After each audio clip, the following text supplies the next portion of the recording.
আসসালামু আলাইকুম। অনেক নারী রয়েছেন দুর্ভাগ্যবশত তারা মা হতে পারেন না, অর্থাৎ ফিমেল যে ইনফার্টিলিটি তার শিকার হয়ে থাকেন।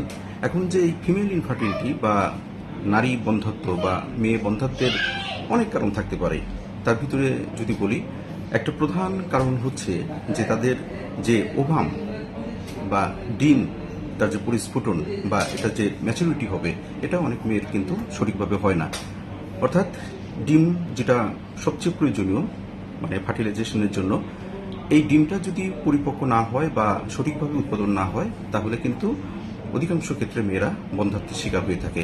তারপরে মেয়েদের যেটা রয়েছে, এই ডিমটা উৎপাদন হলো, কিন্তু এই যে ফ্যালোপিয়ান টিউব রয়েছে, যে টিউবের মাধ্যমে এটা আসবে, এখানে যদি কোনো অবস্ট্রাকশন থাকে, সেক্ষেত্রেও কিন্তু মেয়েরা মা হতে ম্যাক্সিমাম ক্ষেত্রে দেখা যায় সমস্যায় পড়ে যায়। তারপরে যদি যে ইউটেরাস রয়েছে, সেখানে যদি টিউমার থাকে, ওভারি রয়েছে, ওভারিতে যদি সিস্ট থাকে, এবং নানা ধরনের মানে মেয়েলি যে হরমোন এস্ট্রোজেন, তার যদি সমস্যা থাকে, তারপরে সেক্সুয়াল ট্রান্সমিটেড ডিজিজে যদি আক্রান্ত হয়, তারপরে অধিক বয়স, অনেক মেয়ের অনেক বয়স হয়ে যায়, অনেক ফ্যাটি হয়ে যায়, এবং অনেক ধরনের মানে রোগে আক্রান্ত হয়ে থাকেন অধিক বয়সে, সেক্ষেত্রেও কিন্তু অনেক সময় মেয়েরা মা হতে পারেন না। এগুলোই আরেকটা কারণ রয়েছে, যেটা খুব কমন কারণ, সেটা হলো পিসিওএস, পলিসিস্টিক ওভারিয়ান সিনড্রোম।